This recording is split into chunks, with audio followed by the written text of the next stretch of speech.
سسر تھے، جنگوں میں انہوں نے کچھ کیا تو کچھ بھی نہیں تھا، لیکن پھر بھی کیا ہے ان کو خلیفہ بنا دیا گیا۔ یہ اہل سنت کی خلافت ہے، یہ خلافت کا سٹرکچر ہے۔ دیکھیں بھائی سسر تھے، بھائی سسر تو ابو سفیان بھی تھا، ابو سفیان کو بنا دے، وہ اس سے زیادہ بزرگ بھی تھا تو اس کو بنا دینا چاہیے تھا یہ اہل سنت کی خلافت ہے۔ یہ خلافت جو ہے نا ابھی اس کا مقدمہ قائم ہو رہا ہے، سکیبہ میں پہلا خلیفہ یوں چنا جا رہا ہے۔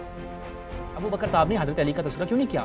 دور بھی نہیں تھے نا، کہہ دیتے کہ علی کو بنا لو، حضرت علی کا کہیں تذکرہ نہیں۔ یعنی یہاں سے واضح ہو جاتا ہے کہ اس وقت جو ایک پلاننگ چل رہی تھی وہ مائنس امیر المؤمنین پلاننگ تھی۔ یہ بہت illogical بات تھی۔ مرزا صاحب کو یہ غیر منطقی بات لگ رہی ہے، اس میں کوئی لاجک نہیں ہے، لیکن اس کا تقاضا آپ کے ان صحابہ نے کیا کہ جن سے آپ دین لیتے ہیں، ان کو یہ illogical نہیں لگی نا مرزا صاحب۔ اب یعنی آپ صحابہ سے اپنے آپ کو اوپر لے کے جا رہے ہیں یہاں پر کہ جی یہ کہہ رہے ہیں کہ صاحب اگر آپ ہمیں یہ بتلانے کا کشٹ کریں گے، زحمت فرمائیں گے کہ سقیفہ میں جو خلافت کی لالچ میں نشست رکھنے والے تھے وہ کون تھے؟ صحابہ تھے، تو لہذا خلافت کے لالچی صحابہ تھے۔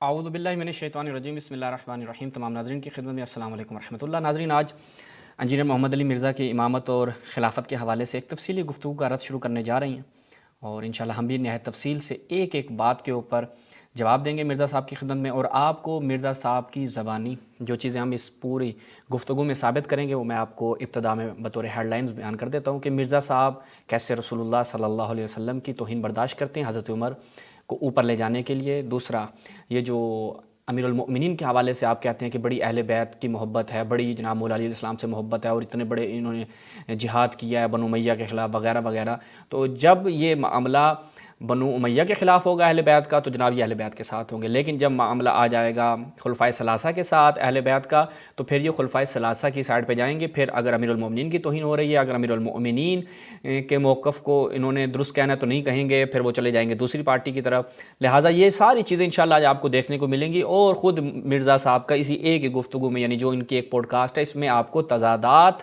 بے شمار دیکھنے کو ملیں گے۔ بڑی دلچسپ گفتگو ہے۔ امامت اور خلافت، یعنی تشیع کی امامت اور اہل سنت کی خلافت کو اگر آپ نے سمجھنا ہے تو آج کی یہ نشست اور اس کے بعد بھی جو انشاءاللہ ہم اسی کے اوپر جواب دیں گے مرزا صاحب کو، تو یہ پورا ایک سلسلہ آپ کو امامت اور خلافت سمجھانے میں مددگار ثابت ہوگا اور آپ کے سمجھنے میں مفید ثابت ہوگا۔ اور مرزا صاحب کی منافقت کہہ لیں، مرزا صاحب کی جہالت کہہ لیں، ان کی ناسبیت کہہ لیں، یا ان کا کچھ بھی آپ کہہ لیں، وہ سب چیزیں آپ کے سامنے آشکار ہو جائیں گی۔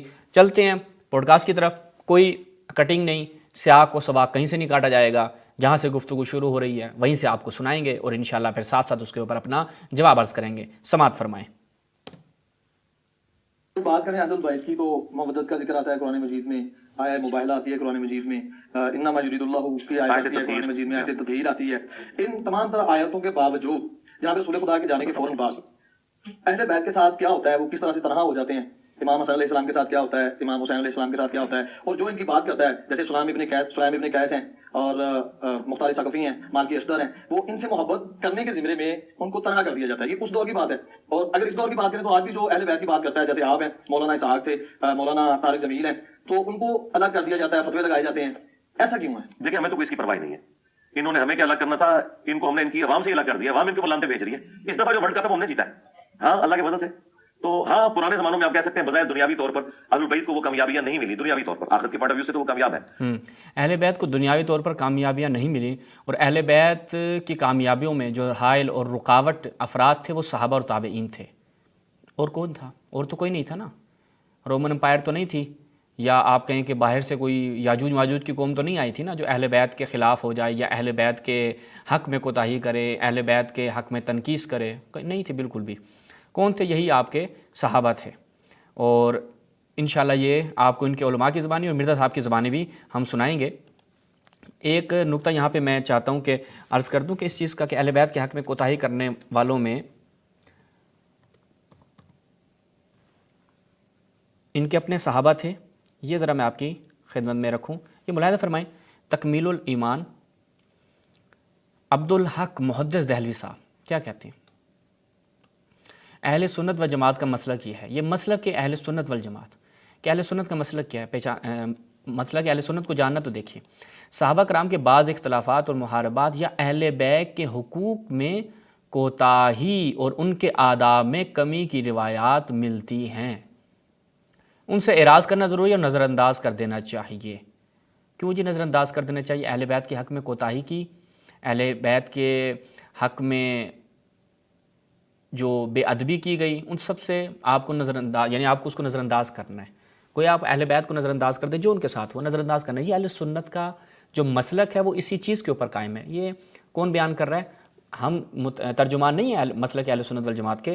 یہ کون ہے؟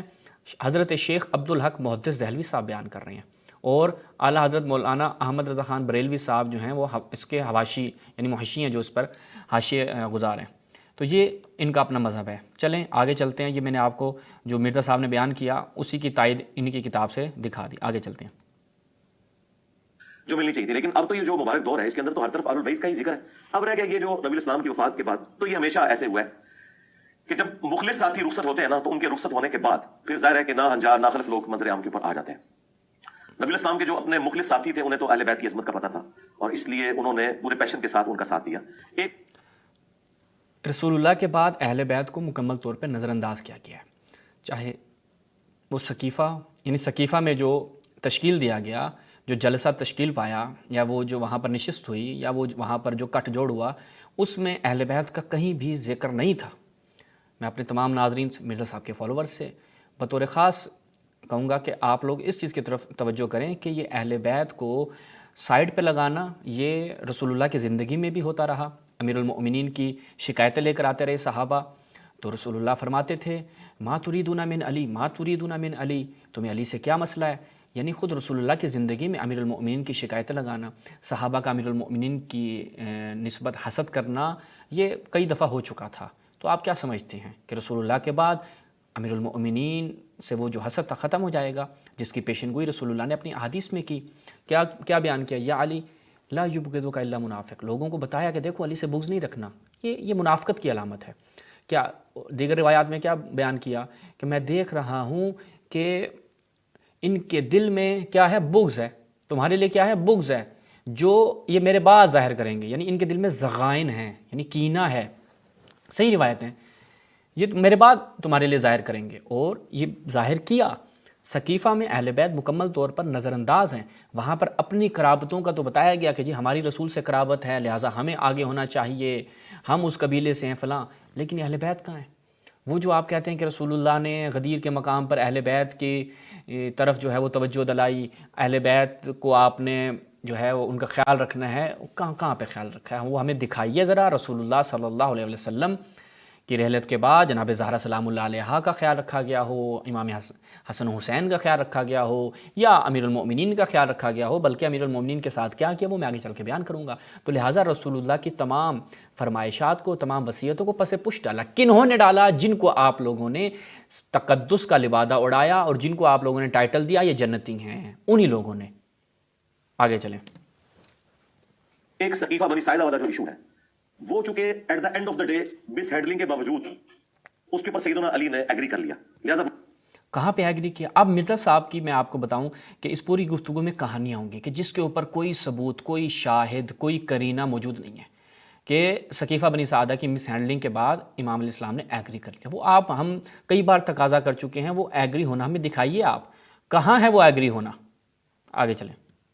وہ تو چیپٹر ہو گیا کلوز. اس میں بھی وہ جو امام بخاری ہیں وہ لکھتے ہیں کہ 6 ماہ بعد جناب امیر کو پتہ چلتا ہے کہ خلافت کا سلسلہ جو سارا یہ ان کو پتہ چل گیا تھا، انہوں نے بیعت نہیں کی تھی. امام بخاری نے یہ نقل کیا، مسلم نے بھی، کہ 6 مہینے تک انہوں نے بیعت نہیں کی. اچھا، جناب امیر المومنین علی بن ابی طالب کو اس واقعے کی خبر نہ دینا یا خبر نہ ہونا، اس کے پیچھے کیا پس منظر ہے؟ اس کے پیچھے پس منظر سیدنا ابوبکر عمر نہیں ہے. وہ تو بیچارے بیٹھے ہوئے تھے میت کے اوپر.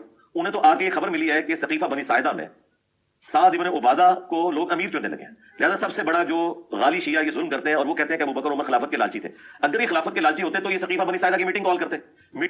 ہاں یہاں دیکھیں، توجہ کرنی ہے کہ ابوبکر عمر جو ہیں وہ خلافت کے لالچی نہیں تھے. اگر وہ خلافت کے لالچی ہوتے تو وہ کیا کرتے؟ سقیفہ کی میٹنگ رکھتے. سوال مرزا صاحب کے فالوورز سے، بھائی آپ تشیع کو متون کرتے ہیں، چونکہ صحابہ کو تانا دیتے ہیں شیعہ، غالی رافضی یہ بھی کہہ رہے ہیں. مرزا صاحب ذرا آپ ہمیں یہ بتلانے کا کشٹ کریں گے، زحمت فرمائیں گے کہ سقیفہ میں جو خلافت کی لالچ میں نشست رکھنے والے تھے وہ کون تھے؟ صحابہ تھے. تو لہٰذا خلافت کے لالچی صحابہ تھے، اور خود رسول اللہ نے پیشن گوئی بھی کی تھی. بخاری کی روایت ہے کہ میرے بعد تم حکومت کی لالچ میں ایک دوسرے سے حسد کرو گے. وہ تو رسول اللہ نے پیشن گوئی کی تھی. اب یہ مرزا صاحب نے ابو بکر عمر کو بچانے کے لیے جو انصار صحابہ تھے ان کو یہاں پر رگڑا لگا دیا اور کہا کہ وہ اگر خلافت کے لالچی ہوتے تو یہ لوگ سقیفہ میں جا کر پلاننگ کر رہے ہوتے. تو پس جو سقیفہ میں بیٹھ کے پلاننگ کر رہے تھے وہ کیا تھے؟ خلافت کے لالچی تھے. اور رسول اللہ کی رحلت اور رسول اللہ کی دنیا سے جانے کا ان کو کیا غم؟ کوئی غم نہیں تھا. آگے سنیں. میٹنگ تو انصار مدینہ نے کال کی ہوئی تھی جو خود شیعہ علی تھے, تو سٹارٹ تو وہاں سے ہوا نا. اچھا, جو انصار والے تھے وہ شیعان علی تھے. مرزا صاحب ہم آپ سے ایک سادہ سا سوال کریں گے کہ وہ اگر شیعان علی تھے تو وہ پھر امام علی علیہ السلام کی خلافت کے لیے وہاں پر محنت کر رہے ہوں گے. وہ تو پھر آپ ہمارے لیے بیان کریں کہ وہ وہاں پر یہ کر رہے ہوں گے کہ جنہیں ہم جو ہے وہ خلیفہ بناتے ہیں امام علی علیہ السلام کو. کیسی تھی یہ سقیفہ میں امام علی علیہ السلام کے لیے جمع ہوئے تھے. شیعان علی کا آپ نے لیبل لگا کر ان کو اس کھاتے میں ڈالنے کی کوشش کی کہ بھئی وہ خلافت کے لالچی تھے, تو وہ تو خود اپنے لیے وہ کہہ رہے تھے اوس و خزرج کا یہ ہو گیا کہ وہ اپنے لیے خلافت کے لیے امیدوار لیے بیٹھے تھے کہ ہمارا کینڈیڈیٹ ہونا چاہیے. اور وہ انہوں نے کیوں جلسہ تشکیل دیا؟ یہ تو ایک سوال ہے نا کہ انصار کو کیسے ایک دم سے خیال آ گیا کہ ہم اپنا کینڈیڈیٹ کھڑا کر لیں. یعنی اس کا مطلب ہے کہ کوئی قریش کی طرف سے ان کو بو آ چکی تھی کہ قریش کہیں یعنی جو مہاجرین ہیں وہ کہیں اپنے کینڈیڈیٹ کھڑا نہ کر دیں, اور ان کا کینڈیڈیٹ یعنی ان کی پلاننگ سے آگاہ تھے. تو انصار نے کہا کہ چلو ہم اپنا کر لیتے ہیں, ہم کیوں ان کے تحت جائیں, ہماری بڑی قربانی ہے. اور وہ سعد بن عبادہ مریضی کی حالت میں, وہ اتنا اونچا بول بھی نہیں سکتے تھے, وہ پھر بھی گئے اور وہ ہلکی آواز میں بات کرتے تھے اور ان کی بات کو دوسرا شخص جو ہے وہ بلند آواز سے پہنچاتا تھا. اس حالت میں بھی وہاں پہ پہنچے ہوئے ہیں صحابہ. چلیں جی آگے. اور وہ حضرت علی کو نہیں چن رہے تھے, سعد بن عبادہ کو چن رہے تھے. شیعہ علی تھے اور وہ حضرت علی کو نہیں چن رہے تھے, سعد بن عبادہ کو چن رہے تھے. کیا لوجک ہے بھائی, اسے کہتے ہیں مرزا کی لوجک. وہ پکی پکا جو ان کا چلتا ہے نا پھر وہ یہی ہے. اور سعد بن عبادہ بہت بھاری شخصیت تھی, یعنی وہ آؤٹ آف کوسچن ہے کوئی کہ ان کے اوپر کوئی تان کرے. اصحاب صفہ میں سے ایک تان تو آپ کر چکے ہیں کہ بھائی ان کو لالچ نہیں تھی سقیفہ میں. اگر ان کو لالچ ہوتی تو یہ سقیفہ میں یہ جاتے. تو وہ کون تھے وہاں پہ؟ سعد بن عبادہ اور دیگر صحابہ تھے. تو وہ سارے لالچی تھے نا. 155 اصحاب کا کھانا ان کے گھر سے جایا کرتا تھا. یہ دو بندے ہیں جنہوں نے نبی الاسلام کو مدینہ میں سپورٹ کیا ہے, سعد بن معاذ جو اوس کے سردار تھے اور خزرج کے سعد بن عبادہ. اگر یہ دو اور یہ لالچی بھی تھے جناب. واہ مرزا صاحب کیا کہنے, سبحان اللہ. بندے نہ ہوتے تو نبی الاسلام کی دعوت کو جو یہ عروج ملا ہے, جو اللہ تعالیٰ نے یعنی صحابہ کے ذریعے ہاتھ مضبوط کیے, تو یہ دو بندے ہیں. ان میں سے ایک سعد بن عبادہ تھے. سعد بن معاذ تو شہید ہو گئے تھے غزوہ خندق کے موقع پر, جو انہیں یہاں پہ تیر لگا تھا اور وہ زخم جاری ہو گیا تھا. اور سعد بن عبادہ انصار مدینہ میں سے تھے اور نبی الاسلام کے قریبی ساتھیوں میں سے تھے. تو وہ سمجھتے تھے انصار مدینہ کے نبی الاسلام کے جانے کے بعد, چونکہ ہم نے نبی الاسلام کو سپورٹ کیا, اور پھر ان کی جو ریزرویشن تھی وہ جینون تھی. وہ یہ کہتے تھے کہ چونکہ مشرکین عرب جو تھے وہ آخری وقت تک رسول اللہ کے دشمن رہے صلی اللہ علیہ وسلم, اور فتح مکہ کی وجہ سے تو لقب وہ بنے. اب ان کے آنے والی نسلیں اپنے اباء و اجداد کا بدلہ ہم سے لیں گی, کیونکہ ہم انصار مدینہ وہ تھے جنہوں نے ان مشرکین عرب کے اباء و اجداد کو قتل کیا ہوا تھا. بھائی مشرکین کا وہاں پہ کیا تھا؟ آپ یہ بتائیں کہ یہ کہہ رہے ہیں کہ مشرکین بدلہ ہم سے لیں گے تو ہم جو ہیں وہ آ کر اپنا خلیفہ معین کر لیں. تو یعنی اس وقت مشرکین کا خوف تھا کہ انہوں نے وہاں پر اپنا کینڈیڈیٹ کھڑا کرنے کی کوشش کی اور خلافت کے لیے سارے جمع ہو گئے. یہ مشرکین کے خوف سے کیا گیا تھا. یعنی یہ کون سی لوجک ہے؟ یعنی یہ کہاں سے مرزا صاحب کہانیاں بیٹھ کے بنا رہے ہیں اور اپنی طرف سے ایک پورا سینیریو کریٹ کر رہے ہیں کہ وہ اس وجہ سے کہ انہیں تھا کہ مشرکین آ کر جو ہے وہ ظاہر بات ہے ہم نے اسلام کے پھیلاؤ میں, اسلام کی وسعت میں بڑا کردار ادا کیا ہے. بھائی وہ تو امیر المؤمنین, جنگ بدر, جنگ احد, دیگر تمام جنگوں میں جو مشرکین کے عرب کے بڑے بڑے جو کافر تھے جن کو مارا ہے وہ امیر المؤمنین نے مارا ہے. اگر ان کو ویر تھا تو وہ امیر المؤمنین سے تھا. اور اس کا تو اعتراف حضرت عثمان نے بھی کیا کہ میں کیا کروں علی اگر یہ تیری خلافت کو قبول نہیں کر رہے, چونکہ تم نے ان کے بڑوں کو مارا ہے. ان کو دشمنی تو امیر المومنین سے تھی. آگے سنیں. اور میں حضرت علی بھی تھے جو خود مہاجر تھے, لیکن کتنے بڑے بڑے قریش کے اب آگے مہاجر تھے یہاں پہ سردار حضرت علی کے ہاتھوں قتل ہوئے تھے غزوہ بدر میں, احد کے اندر, خندق کے اندر. تو انصار مدینہ کو یہ ڈر تھا. وہاں پہ آپ کو یہ روایتیں بھی بخاری مسلم میں ملیں گی کہ ایک امیر تم میں سے ہو, ایک ہم میں سے ہو. ہاں, اب انصار کو ڈر تھا لیکن رسول کو یہ ڈر نہیں تھا. ہمارا یہاں پہ سوال ہے تمام صحابہ کی خدمت میں اور صحابہ کے ماننے والوں کی خدمت میں کہ جو ڈر انصار کو تھا کہ بھائی مشرکین یوں کر دیں گے, مشرکین اسلام کا تیا پان چائے کر دیں گے, لیکن یہ ڈر اور خوف رسول اللہ کو نہیں تھا. یعنی صحابہ کی عقل اس قدر کامل تھی کہ رسول کی عقل سے بھی الیاذ باللہ کامل تر تھی کہ رسول اللہ کو ایسا کوئی خوف نہیں تھا کہ جنہوں نے اسلام کے لیے اتنی زحمتیں کیں اور ایک اپنا پورا سیٹ اپ بنایا, اور ایک شخص جو پورا ایک سیٹ اپ بنانے کے بعد اس سیٹ اپ کو کیا کرنا ہے کیا نہیں کرنا بغیر کسی سربراہ کے بغیر کسی رہبر کے چھوڑ کے چلا جاتا ہے، اور بعد میں یہ صحابہ کے ایک مخصوص گروہ کو فکر لاحق ہو جاتی ہے کہ مشرکین آ کر ہمارے اس پورے سیٹ اپ کو بگاڑ کے رکھ دیں گے. اور ابھی آگے سنیں کیا کہتے ہیں. لیکن امیر تو دو ہو ہی نہیں سکتے، تو بالکل illogical بات تھی نا، دو امیر تو ہو ہی نہیں سکتے نا. یہ بہت illogical بات تھی. مرزا صاحب کو یہ غیر منطقی بات لگ رہی ہے، اس میں کوئی لاجک نہیں ہے، لیکن اس کا تقاضا آپ کے ان صحابہ نے کیا کہ جن سے آپ دین لیتے ہیں. ان کو یہ illogical نہیں لگی نا مرزا صاحب. اب یعنی آپ صحابہ سے اپنے آپ کو اوپر لے کے جا رہے ہیں یہاں پر کہ جی یہ کہہ رہے ہیں کہ دو امیر ہوں، یہ تو آپ کو illogical بات ہے. لیکن انصار نے یہ پیشنہاد رکھی، انصار نے یہ وہاں پر ڈیمانڈ رکھ دی کہ بھئی آپ ایسا کریں کہ ایک امیر تمہاری طرف سے ہو جائے، ایک امیر ہماری طرف سے ہو جائے. لیکن کہتے ہیں نہیں، یہ illogical بات ہے. صحابہ illogical باتیں کرتے تھے مرزا صاحب کے نزدیک، اور مرزا صاحب ان سے زیادہ لاجیکل باتیں کرتے ہیں. ناظرین یہ آپ سنیں. یہ تو اللہ تعالیٰ نے دنیا میں نظام ہی ایسا نہیں بنایا. جب بھی کوئی جوائنٹ سسٹم بنتا ہے اس کا امیر ایک ہوتا ہے، خاندان میں امیر ایک ہوتا ہے، وہ مرد ہوتا ہے. الرجال قوامون علی النساء. خود اللہ نے اپنے بارے میں کہا ہے کہ اگر اللہ کے ساتھ کوئی اور الہ ہوتا تو یہ زمین عثمان کا نظام درم برم ہو جاتا ہے سورۃ الانبیاء کے اندر. تو یہ تو ہو نہیں سکتا. لیڈر ایک ہی ہوتا ہے. نبی اسلام کے ہمارے زمانے میں بھی تو ایک تھا نا، آپ نے اپنے ساتھ کسی کو شامل تو نہیں کیا لیڈرشپ کے اندر. یہ ہو نہیں سکتا، یہ ڈیمانڈ ان کی غلط تھی. ہاں اب یہ دیکھیں کہ اصحاب کے اوپر نکتہ چینی کی جا رہی ہے کہ انہوں نے ایک ایسی بات کی کہ جو نہ قرآن کے مزاج کے ساتھ سازگار ہے، نہ عقل و منطق کے ساتھ سازگار ہے. لیکن انصار جو اتنے آپ کہتے ہیں کہ صحابہ اور دین منتقل بھی ان سے ہونا ہے، دین ان سے لینا ہے، وہ اس قدر مقدس ہے، ان کے اوپر اصلا کوئی بات نہیں کی جا سکتی. وہ تو illogical باتیں کرتے تھے بھائی مرزا صاحب کے بقول. البتہ جب سقیفہ بنی ساعدہ کے اندر یہ میٹنگ کال کی اور سیدنا ابوبکر عمر کو بتایا گیا، تو وہ تو اس نیت سے تو وہاں گئے نہیں تھے کہ کوئی بیعت ہوگی، لیکن قبائل. ہاں اب مرزا صاحب یہ بتائیے کہ ان کو جب خبر دی گئی کہ وہاں پر یہ سلسلہ ہو رہا ہے کہ بیعت لی جا رہی ہے، تو وہاں پر جا کر یہ کس نیت سے گئے تھے؟ ہم آپ سے ایک سادہ سا سوال پوچھتے ہیں کہ حضرت ابوبکر عمر اور ابو عبیدہ جراح صاحب جو یہ تینوں پہنچے ہیں وہاں پر، یہ کس نیت سے گئے ہیں؟ اور جیسے ہی وہاں پر پہنچے ہیں تو انہوں نے اپنی کس نیت کا اظہار کیا وہاں پر؟ ہمارا سادہ سا سوال ہے. مرزا صاحب نے ایک جو جہاں پر جھوٹ اور بلنڈر کیا ہے، یہاں پر اینکر صاحب تو بیچارے سن رہے ہیں، ہم ہوتے تو مرزا صاحب سے پوچھتے چلے وہ نیت بتا دیں، وہ کس نیت سے گئے تھے، وہ کیا نیت تھی. یہ ہمارا سوال ہے تمام ناظرین سے. پہلی سسٹم تھا. آپ ان حالات و واقعات کو اگر دیکھیں جہاں پہ تلواریں نکل آئی ہیں اور جنگ و جدل والا معاملہ ہو گیا ہے، اس وقت کس کی تلواریں نکل آئی ہیں جنگ و جدل والا؟ یہ کہاں ہے مرزا صاحب؟ جھوٹ بولنے کی حد ہوتی ہے نا کہ جہاں پر تلواریں نکل آئی ہیں جنگ و جدال والا ماحول، وہ کس نے تلواریں نکالی تھی؟ ماحول کہاں پہ بنا تھا؟ یہ ہمیں تو بتایا نا. بیٹھ کے سٹوریاں بنا رہے ہیں اور جناب چل رہا ہے، لوگ سن رہے ہیں. نیچے آپ جائیں اس ویڈیو کے نیچے کمنٹس دیکھیں کہ آپ نے تو حقائق ہمیں بیان کر دیے. انسان اگر تھوڑی سی عقل رکھتا ہو، منطق رکھتا ہو، تھوڑا سا پڑھا لکھا ہو، مرزا صاحب سے پوچھے مرزا صاحب وہ تلواریں جنگ و جدال والا ماحول کہاں تھا؟ کس جگہ پہ تھا؟ کس مریخ پہ وہ ماحول بنا ہوا تھا؟ وہ تلے ہوئے تھے کہ سعد بن عبادہ کو ہم نے خلیفہ چننا ہے.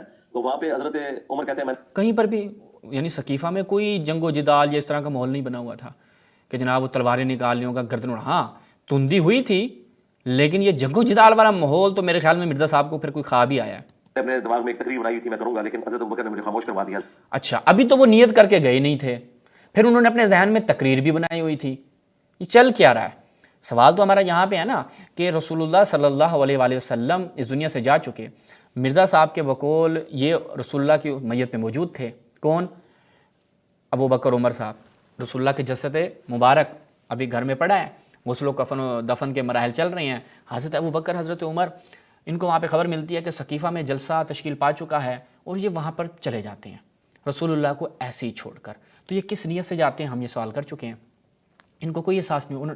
اگر کوئی آ کے خبر دے وہاں پہ جلسہ ہو رہا ہے، وہاں پہ انصار جمع ہوئے ہوئے ہیں، صحابہ جمع ہوئے ہوئے ہیں نا، وہاں پر کوئی منافقین تو تھے نہیں کہ بڑا خطرہ لاحق ہو گیا کہ پتہ نہیں کیا ہو جائے گا.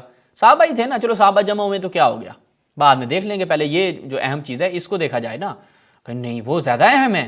اچھا وہ زیادہ اہم ہے اور رسول اللہ اس کے بارے میں آگاہ بھی کر کے نہیں گئے. یہ سقیفہ کی منطق اور سقیفہ کا فلسفہ ہے. اگر آپ نے سقیفہ سمجھنا ہے تو یہ سمجھیں کہ یہاں پر رسول اللہ مائنس رسول اللہ، کہ ان کو نہ اتنی نالج تھی، نہ ان کو اتنی فکر تھی دین کی، اور یہ آپس میں جنگ و جدال والا ماحول بننے کے لیے چھوڑ گئے رسول اللہ بقول ان کے کہ وہ جنگ و جدال والا تلواریں نکل آئی تھیں، پتہ نہیں کہاں سے نکل آئی تھیں. اب یہ تو مرزا صاحب کی اپنی سٹوریز ہیں نا.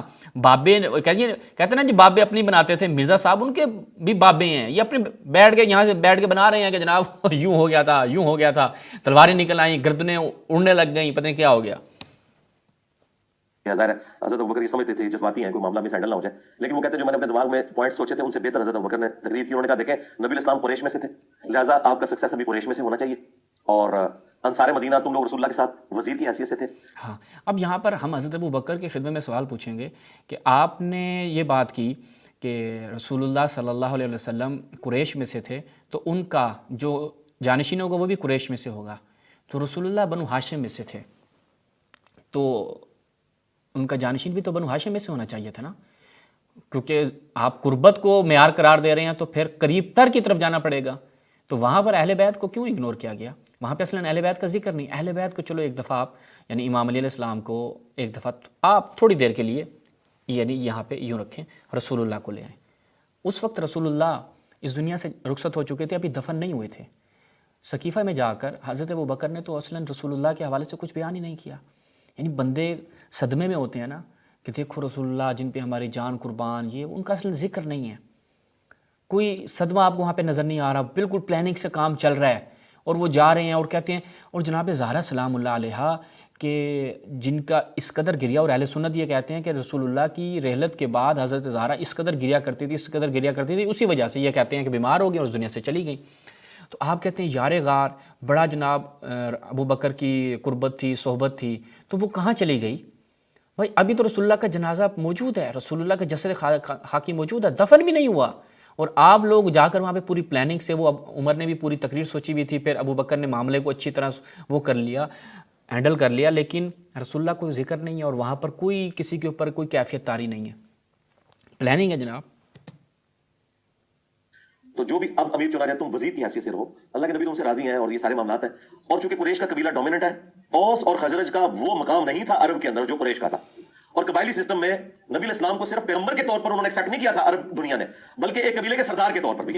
یہاں پر ایک سوال کرتے ہیں کہ جناب اگر امیر المومنین علی ابن ابی طالب کی امامت اور خلافت اس قدر سری اور واضح تھی کہ رسول اللہ نے بیان کیا تھا, آپ کہتے ہیں حدیث غدیر متواتر ہے, وہاں پر علی کی خلافت کا, علی کی جانشینی کا اعلان ہوا تھا, تو کیسے ہو سکتا ہے کہ صحابہ تخلف کر لیں, کیسے ہو سکتا ہے صحابہ خلاف ہو جائیں؟ نہایت ہی سمپل اور سادہ سوال آپ سے ہے. رسول نے فرمایا میرے بعد 12 ائمہ آئیں گے اور سارے کے سارے قریش میں سے ہوں گے, سارے کے سارے قریش میں سے ہوں گے. تو مجھے یہ بتائیے, یہ حدیث متواتر ہے اہل سنت کے نزدیک, اہل سنت کے یہاں یہ حدیث متواتر ہے, تو مجھے یہ بتائیے کہ اس کو انصار نے فراموش کیسے کر دیا؟ اس حدیث متواتر کے خلاف جا کر انصار نے یہ کیسے سوچ لیا کہ خلیفہ ان میں سے ہوگا, امیر ان میں سے ہوگا؟ جی, جو آپ وہاں پہ جواب دیں گے ہم یہاں پہ وہی جواب دیں گے کہ بھئی کیسے رسول اللہ کے اس فرمان کی, جسے آپ کہتے ہیں حدیث متواتر ہے, مخالفت کر لی. اور رسول اللہ نے تو اپنے آخری جو حج تھا اس میں خطاب کر کے فرمایا کہ کلہم من قریش, اور انصار چلے گئے جناب وہ ہم اپنا بنائیں گے, ہمیں رسول کی وصیت و نصیحت سے کیا. اور ابو بکر صاحب آ کے اسی سے استناد کر رہے ہیں کہ دیکھیں قریش کا جو مقام ہے وہ آپ لوگوں کا نہیں ہے, تو لہٰذا عرب آپ کی اس کو قبول نہیں کریں گے, انصار کی لیڈرشپ کو عرب قبول نہیں کریں گے. عرب اگر قبول کریں گے تو کیونکہ قریش عرب میں سے ہیں, تو لہٰذا ہم میں سے ہی ہوگا. آگے سنیں. ہے نا اذا جاء نصر اللہ والفتح ورأيت الناس يدخلون في دين الله افواجا, وہ جو فوج در فوج لوگ دین میں داخل ہو رہے تھے وہ اس اعتبار سے ہو رہے تھے کہ قریش کے سردار کو غلبہ مل گیا بنو ہاشم میں سے, اور ہم نے اس کی اطاعت. قریش کے سردار کو بنو ہاشم میں سے غلبہ مل گیا ہے, لیکن اس سردار کے بعد جو امیر آئے گا وہ بنو ہاشم میں سے نہیں ہے. وہاں پر بنو ہاشم مائنس بنو ہاشم پلاننگ کرنی. یہ پہلی دفعہ ہوا تھا کہ ایک قبیلہ اتنا ڈومیننٹ ہو گیا, ورنہ تو طوائف الملوک کی تھی. اس کا فائدہ رومنز اور پرشینز اٹھاتے تھے, اور عرب کے لوگ جو زیادہ جنگجو تھے, جن کے اندر زیادہ طاقت تھی, صرف ایک طوائف الملوک کی تھی, یہ ایک جھنڈے کے نیچے جمع نہیں تھے, انہیں اپنی طاقت کا اندازہ نہیں تھا کہ اگر ہم اکٹھے ہو جائیں تو یہ رومنز پرشین تو شاید کوئی نہیں ہے. اور وہ اللہ تعالیٰ نے نبی السلام کے ذریعے کیا, اور دیکھیں کیسا انہوں نے الٹا, یہ اتنے طاقتور لوگ ٹف مول کے عادی. اب یہ سارے کا سارا معاملہ جو تھا قریش کا غلبہ, اسی کی بنیاد کے اوپر آگے یہ ساری امپائر پھیلنی تھی. تو حضرت ابوبکر نے کہا کہ قریش کے علاوہ اگر کوئی اور سردار ہوا تو یہ تو میں نہیں چنے گا. ظاہر ہے کہ خود قریش مکہ نے نہیں ماننا تھا کہ اوس اور خزرج کی کیا اوقات ہے. اچھا, اب یہ ساری چیزیں ایک گراؤنڈ ریئلٹیز ہیں. اب آپ لوگوں کو آیتیں حدیثیں نہیں سنا کے کہہ سکتے کہ جی وہ سب انسان اللہ کے نزدیک برابر ہے, یہ ساری چیزیں نہیں ہو سکتی. بہرحال اللہ تعالیٰ نے بنو ہاشم کو تو جہان والوں پہ فضیلت دی ہے نا, بنو ہاشم کو جہان والوں پہ فضیلت تو دی ہے نا, لیکن یہاں پر آ کر حضرت ابوبکر اور حضرت عمر نے, انصار نے, تمام صحابہ نے اس فضیلت کو کنارے لگا دیا اور خود آگے ہو گئے. تو بھائی بنو ہاشم کو جو فضیلت دی ہے تو وہاں بنو ہاشم کا کوئی فرد موجود نہیں ہے. اتنے اہم معاملے میں بنو ہاشم کو کیوں مائنس کیا؟ کیا امیر المومنین بنو ہاشم میں سے نہیں تھے؟ کدھر ہیں؟ مشورہ, کوئی معاملہ, کچھ بھی نہیں ہے.